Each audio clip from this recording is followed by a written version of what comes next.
আমরা নারীরা ছোটবেলা থেকে একটা অদ্ভুত দৌড়ের মধ্যে থাকি।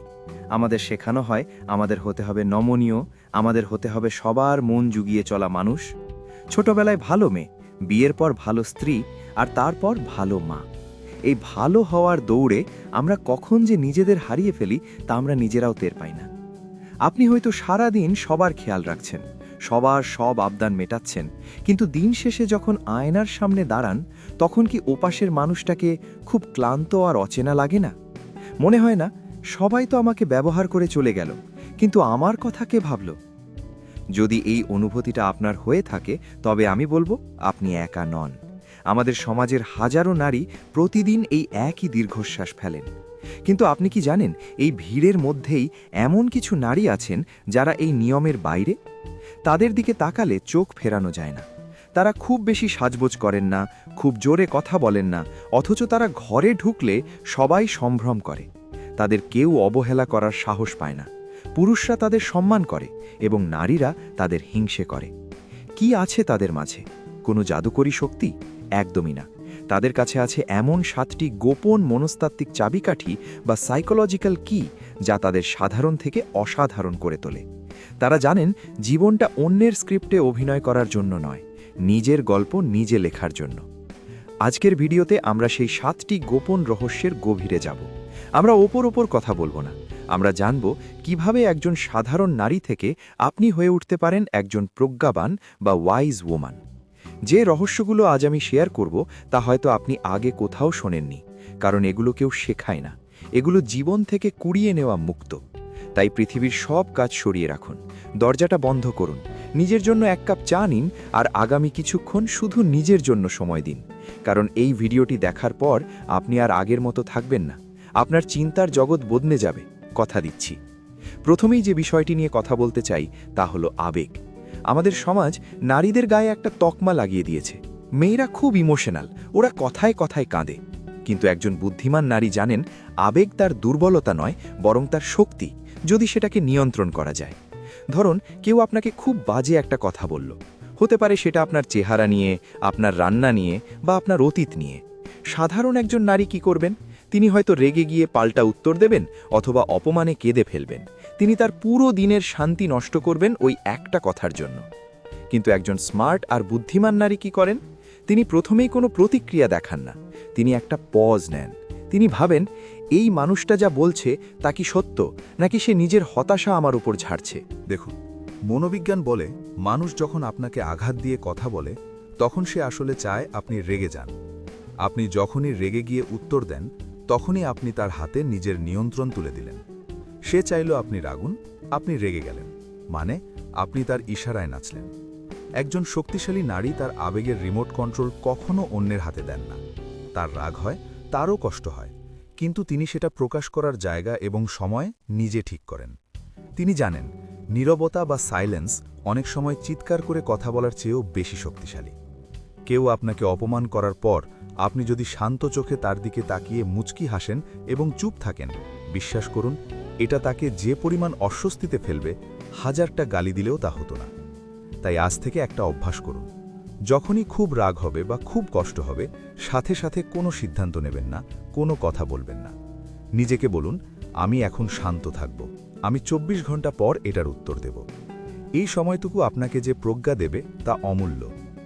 দ্বিতীয় রহস্যটি হলো আপনার চারপাশের জগৎ। আপনি কাদের সাথে মিশছেন? ছোটবেলায় আমরা ভাবতাম যার সাথে বেশি কথা বলা যায় সেই বন্ধু। কিন্তু বড় হয়ে একজন বুদ্ধিমান নারী বোঝেন ভিড় মানেই সঙ্গ নয়।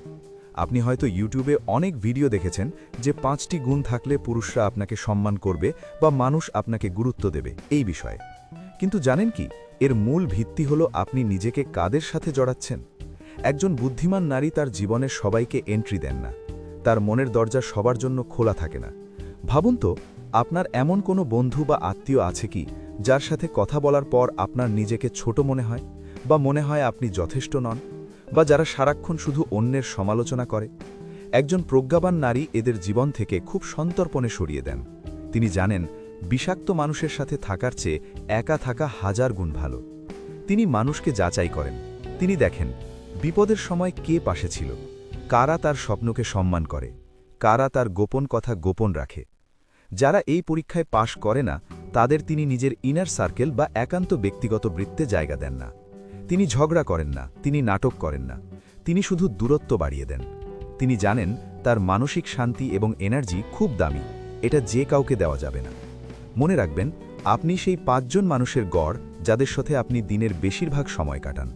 তাই নিজের সার্কেল বাছুন খুব সাবধানে। তৃতীয় যে বিষয়টি নিয়ে আমরা কথা বলবো তা আমাদের নারীদের জন্য খুব বড় একটা ফাঁদ। সেটা হলো নিজেকে প্রমাণ করার চেষ্টা। আমি ভালো বউ, আমি ভালো মা, আমি ভালো কর্মী, এই সার্টিফিকেট পাওয়ার জন্য আমরা জীবন পাত করে ফেলি। কিন্তু একজন বুদ্ধিমান নারী এই ইঁদুর দৌড় থেকে নিজেকে বের করে এনেছেন। তিনি জানেন তাকে প্রমাণ করার কিছু নেই। সূর্য কি কখনো প্রমাণ করার চেষ্টা করে যে সে আলো দেয়? ফুল কি কখনো চিৎকার করে বলে যে তার গন্ধ সুন্দর?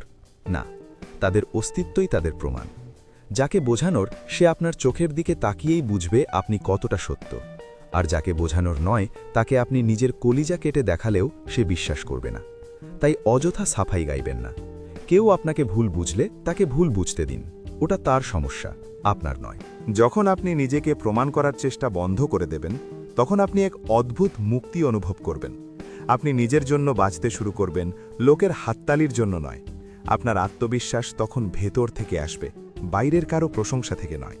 আর বিশ্বাস করুন, যে নারী নিজেকে নিয়ে আত্মবিশ্বাসী তার চেয়ে আকর্ষণীয় আর কেউ নেই। জীবন সবসময় সোজা পথে চলে না, মাঝে মাঝে ঝড় আসে, সম্পর্ক ভাঙে, কেরিয়ারে ধস নামে, আপন মানুষ পর হয়ে যায়। এই কঠিন সময়ে একজন সাধারণ নারী আর একজন বুদ্ধিমান নারীর পার্থক্য বোঝা যায়। সাধারণত আমরা বিপদে পড়লে কি করি? আমরা ভেঙে পড়ি, আমরা ভাগ্যকে দোষ দিই, আমরা নিজেকে পৃথিবীর সবচেয়ে দুঃখী মানুষ মনে করি। আমরা ভাবি কেউ এসে আমাদের উদ্ধার করবে। কিন্তু একজন শক্তিশালী নারী জানেন তার উদ্ধারকর্তা তিনি নিজেই। তিনি কঠিন সময়ে প্যানিক করেন না। তিনি নিজেকে প্রশ্ন করেন, এখন আমার হাতে কি আছে? এই মুহূর্তে আমি কি করতে পারি? তিনি পরিস্থিতির শিকার বা ভিকটিম সাজেন না। তিনি নিজেকে নিজে সান্ত্বনা দেন। তিনি জানেন কান্নাকাটি করা দোষের নয়। তিনি হয়তো বাথরুমে শাওয়ার ছেড়ে মন খুলে কাঁদেন, বালিশে মুখ গুজে চিৎকার করেন, কিন্তু পরমুহূর্তেই তিনি চোখ মুছে আয়নার সামনে দাঁড়ান। তিনি নিজেকে বলেন, তুমি অনেক ঝড় পার করেছ, এটাও পারবে। তুমি একা নও, তুমি নিজের সাথে আছো। এই যে সেলফ টক বা নিজের সাথে কথা বলা, এটা তাকে উঠে দাঁড়াতে সাহায্য করে। তিনি জানেন এই খারাপ সময়টা তার জীবনের একটা ছোট্ট অধ্যায় মাত্র, পুরো বইটা নয়। তিনি হার মানেন না, তিনি বিশ্রাম নেন, আবার উঠে দাঁড়ান। পঞ্চম পয়েন্টটা হয়তো শুনতে একটু স্বার্থপর মনে হতে পারে, কিন্তু এটাই বাস্তবতা। বিমানে চড়ার সময় একটা ঘোষণা দেয়, খেয়াল করেছেন? অক্সিজেন মাস্ক আগে নিজের মুখে পড়ুন, তারপর পাশের জনকে সাহায্য করুন। কেন? কারণ আপনি যদি নিজেই শ্বাস নিতে না পারেন তবে অন্যকে বাঁচাবেন কি করে? জীবনের ক্ষেত্রেও তাই। একজন বুদ্ধিমান নারী নিজেকে সবার আগে অগ্রাধিকার দেন বা প্রায়োরিটি দেন। আমাদের শেখানো হয় সবার খাওয়া শেষে মা খাবেন, সবার ঘুমের পর মা ঘুমাবেন। কিন্তু একজন প্রজ্ঞাবান নারী এই প্রথা ভাঙেন। তিনি জানেন তিনি যদি শারীরিকভাবে সুস্থ না থাকেন, মানসিকভাবে প্রশান্ত না থাকেন, তবে তিনি তার পরিবারকে বা সন্তানদের কিছুই দিতে পারবেন না। একটা খালি কলস থেকে তো আর জল ঢালা যায় না, তাই না? তিনি না বলতে জানেন। যখন তিনি ক্লান্ত, তিনি স্পষ্ট বলেন, আমি এখন পারবো না। যখন তার নিজের জন্য সময় দরকার, তিনি অপরাধ বোধ ছাড়াই সেই সময়টা নেন। তিনি নিজের শখ পূরণ করেন, নিজের স্বাস্থ্যের যত্ন নেন। তিনি জানেন আত্মত্যাগ মানে নিজেকে তিলে তিলে মেরে ফেলা নয়। নিজেকে ভালোবাসা মানেই হলো স্রষ্টার দেওয়া এই জীবনটাকে সম্মান করা। তাই আজ থেকে দিনের অন্তত 30 মিনিট সময় শুধু নিজের জন্য রাখুন। সেটা হতে পারে বই পড়া, গান শোনা বা শুধুই বারান্দায় বসে আকাশ দেখা। এই সময়টুকু আপনার রিচার্জ হওয়ার সময়। এখন যে বিষয়টি বলবো তা সম্পর্ক এবং আকর্ষণের ক্ষেত্রে গেম চেঞ্জার। আপনি হয়তো ইউটিউবে কিভাবে একজন আকর্ষণীয় নারী হবেন এই বিষয়ে অনেক টিপস দেখেছেন, কিন্তু এর মূল মন্ত্র কি জানেন? রহস্য বা মিস্ট্রি। তিনি নিজের সঙ্গ উপভোগ করেন। তিনি একা রেস্তোরাঁয় গিয়ে খেতে লজ্জা পান না, একা সিনেমা দেখতে বা ঘুরতে যেতে ভয় পান না। তিনি যখন একা থাকেন তখন তিনি নিজেকে সবচেয়ে ভালো করে চিনতে পারেন। তিনি নিজের মনের গভীরের কথাগুলো শোনেন। যে নারী একা থাকতে ভয় পান না, তাকে কেউ ব্ল্যাকমেল করতে পারে না। তাকে কেউ বলতে পারে না যে আমি চলে গেলে তুমি শেষ হয়ে যাবে, কারণ তিনি জানেন তিনি নিজেই নিজের জন্য যথেষ্ট। তিনি কারো অর্ধেক নন, তিনি নিজেই এক সম্পূর্ণ আকাশ। তো আমার প্রিয় বন্ধুরা, এতক্ষণ আমরা যে 7টি রহস্য নিয়ে কথা বললাম তা কোনো জাদুর কাঠি নয়, এগুলো হলো অভ্যাসের ব্যাপার। আপনি চাইলেই কাল থেকে নিজেকে বদলে ফেলতে পারবেন না, কিন্তু আজ থেকে শুরু তো করতে পারেন। একবার ভাবুন তো, এই গুণগুলো যদি আপনার মধ্যে থাকে তবে জীবনটা কত সুন্দর হতে পারে। আপনি যখন নিজের আবেগকে নিয়ন্ত্রণ করবেন তখন কেউ আপনাকে কষ্ট দিতে পারবে না। আপনি যখন সঠিক মানুষ বাছাই করবেন তখন আপনার জীবন নাটকমুক্ত হবে। আপনি যখন নিজেকে প্রমাণ করার চেষ্টা থামিয়ে দেবেন তখন আপনি সত্যিকারের স্বাধীনতা পাবেন। আপনি যখন নিজেকে ভালোবাসবেন তখন পৃথিবী আপনাকে ভালোবাসতে বাধ্য হবে। নিজেকে কখনো তুচ্ছ ভাববেন না। আপনি যা সহ্য করেছেন, যা পার করেছেন, তা আপনাকে আজকের এই অবস্থানে এনেছে। আপনি শক্তিশালী, আপনি সুন্দর এবং আপনি বুদ্ধিমতী। শুধু নিজের ওপর বিশ্বাসটা রাখুন। আয়নার সামনে দাঁড়িয়ে নিজের চোখে চোখ রেখে বলুন, আমি আমার জীবনের নায়িকা এবং এই গল্পটা আমি নিজের মতো করে লিখব। আজকের এই দীর্ঘ আলোচনা যদি আপনার হৃদয়ের কোনো একটা কোণ স্পর্শ করে থাকে, যদি মনে হয় এই কথাগুলো আপনার জন্যই ছিল, তবে আমার একটা ছোট্ট অনুরোধ আছে। আমাদের এই পথচলায় সঙ্গী হন। ভিডিওটিতে একটা লাইক দিয়ে দিন, যাতে আমি বুঝতে পারি আমার কথাগুলো আপনার কাছে পৌঁছেছে।